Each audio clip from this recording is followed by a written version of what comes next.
League of Legends and Call of Duty, two of the biggest video game franchises in all of North American gaming history, two of still the most prominent games in the world. While League of Legends is definitely bigger on a global scale when it comes to North America, Call of Duty's definitely the bigger game. It's funny, if you go back 13 years to 2011, I was a nerd in high school. Shocking, I know. But a classmate of mine, Chad, and I had to do an English project where we debated two particular topics. And at the time, what was more culturally relevant than to debate Halo versus Call of Duty and which one would be around longer? Safe to say, I won the debate. Call of Duty's still here. But that conversation got me thinking about the comparison now between Call of Duty and League of Legends given their longevity as series. So, why not debate myself in a way and debate the series? I've got 7 different categories that we are going to talk about these games in depth on and say which is the better definitive series for at least the sake of this video. Starting with single player. Now, single player in Call of Duty, if you define it that way, would just be the campaign, but given that League of Legends does not have a campaign, we're going to define the single player as the single player experience.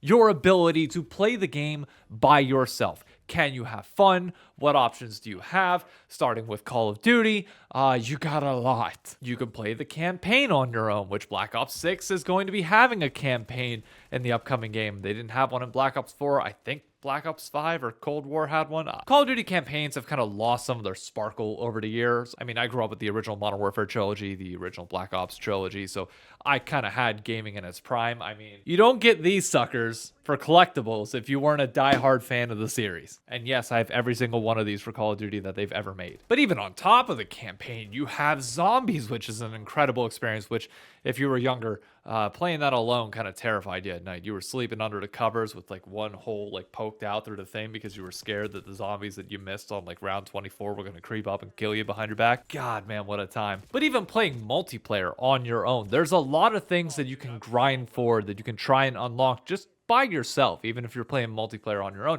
you can go into S&D lobbies and talk to other people and have a blast. Honestly, that's where I met some of my closest friends growing up that were online and like not in person through high school, was S&D lobbies where we'd talk shit against each other, and then all of a sudden we join up together and then we're playing, and just you made a lot of friends that way. You filled out your friends list really quick. Back in the COD 4 days, you played Michael Myers. Nowadays I honestly don't know. I haven't really tested out like that kind of experience because I'm not really looking for friends in that way anymore. But regardless, massive check to Call of Duty. League of Legends, you can play solo. I mean, one of the most popular and prominent game modes that you can play is solo queue. There's no denying the ranked experience, or at least like the ranked system in League of Legends is 20 times better than Call of Duty's ever will be. That said, solo queue is not for everybody. If you're trying to go pro or desire the ultimate competitive setting, then it's great. But solo queue without the ability to talk to teammates, given how I grew up with Call of Duty, I'm not going to lie to you, pales in comparison to the rest. You still have ARAMs that you can play on your own, which are a little bit more relaxing, but honestly, the solo experience in League of Legends is not the same. When you're just putting on music and vibing in League, it's not the same as putting on music and vibing with Call of Duty. The variety that you get in playing that is just better than the variety that you tend to get with League of Legends. I just think Call of Duty is a better casual game than League of Legends is. So, single player, we're going to give the clear point to Call of Duty. That said, multiplayer is an entirely different story. Chilling with the boys in COD, or girls, you might have a full squad regardless, is an amazing experience. You put your win count in the clan tag, your record for the night, and you just keep going. You keep playing until you lose. And it's fun, but it's not all that different from like the single player experience, except you get people to BS with and talk to the entire time. Zombies can obviously be a blast with 4 people. You can try and do the Easter eggs if you want to.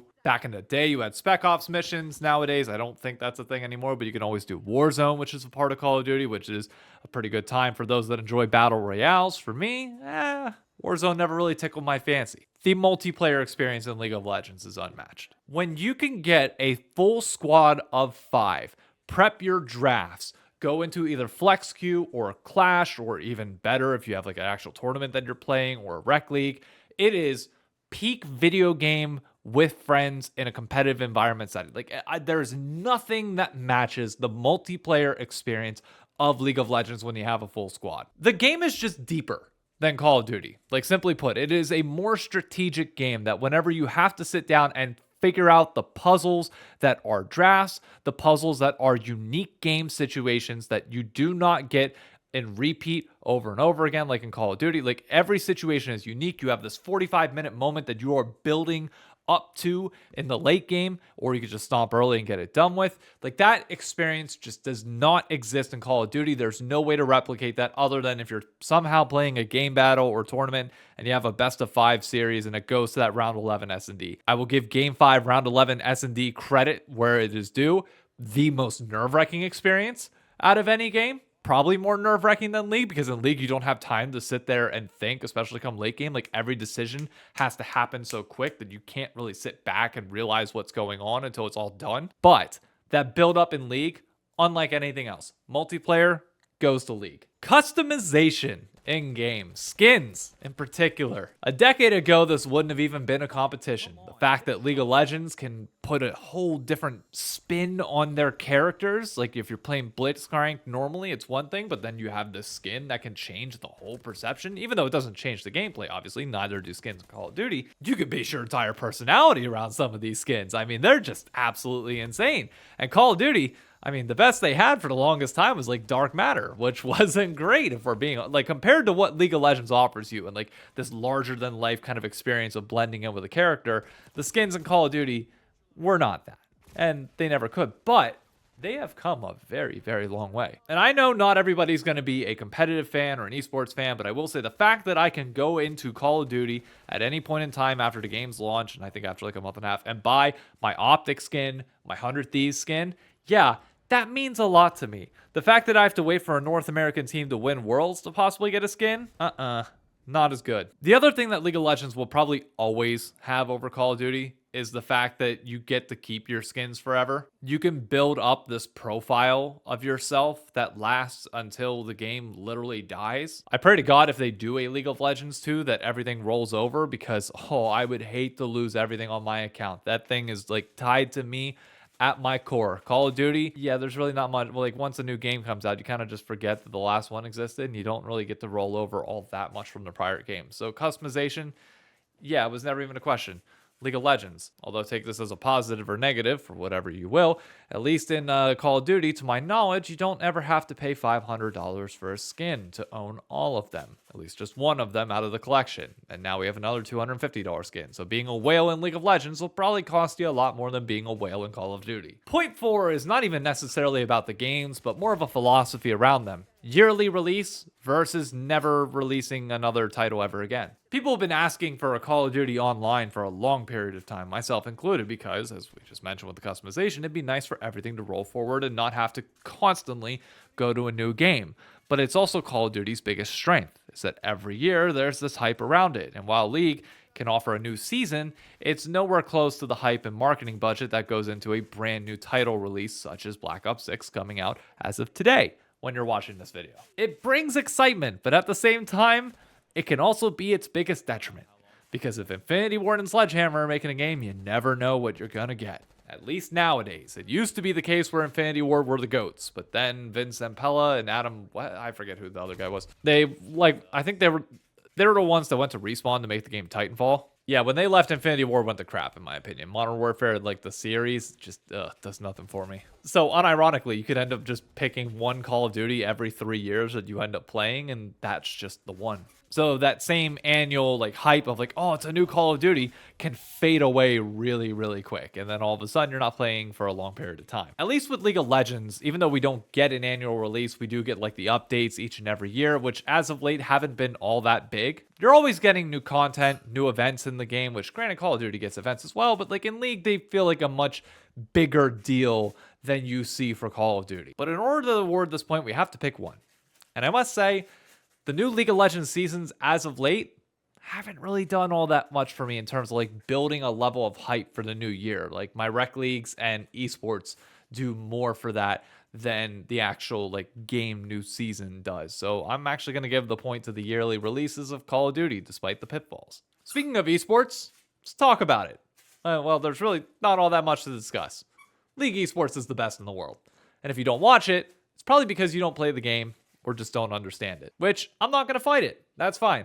You do you. Call of Duty esports might be simpler to follow, just kill the other team or do a simple objective, but there's no denying that League of Legends is the best esport in the world for a reason. The viewership dwarfs Call of Duty, but I will say, I do like some of the content creators around the esport of Call of Duty rather than League of Legends. 6 categories: extracurriculars, the things outside of the game, your ability to interact with it beyond just playing the game itself. Has Call of Duty ever had a series? I don't think they have. I know Halo had a series, but nothing compares to Arcane. Come on now. But even ignoring Arcane, like putting that aside, because that's just on a whole different caliber that honestly like should put it like a level above. The cinematics in League of Legends are absolutely incredible, and not really something that Call of Duty's kind of ever given people for the most part, because there is a campaign, and the campaign kind of is like your 3-hour long-ish cinematic, whereas League gets like one song and then a bunch of event trailers kind of throughout the year, although we do get like the pop star groups. They kind of wash each other out if you include the campaign, but when you talk about major events, this is one where I actually have to give the nod to Call of Duty. While we have big events in esports like Worlds, which even saying that Worlds Swiss stage was held in a 300-person studio, there's really no extracurriculars all that often outside of esports events. But Call of Duty does a lot more activations with its content creators, especially when it comes around to marketing a new game or marketing something coming out for it. And it drives a level of hype that you just don't see with creators in League of Legends, because Riot doesn't really offer those opportunities to creators and to the space as a whole. Esports is really the only time you kind of get to like rally around with other League fans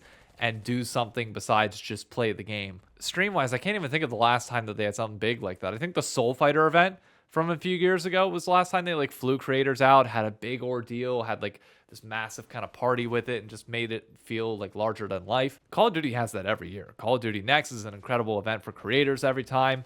Gets you a preview of the game upcoming. I don't know. I think I'm going to call it a draw on this one. Can't really give anybody it one way or the other. Well, I mean, I was excluding Arcane.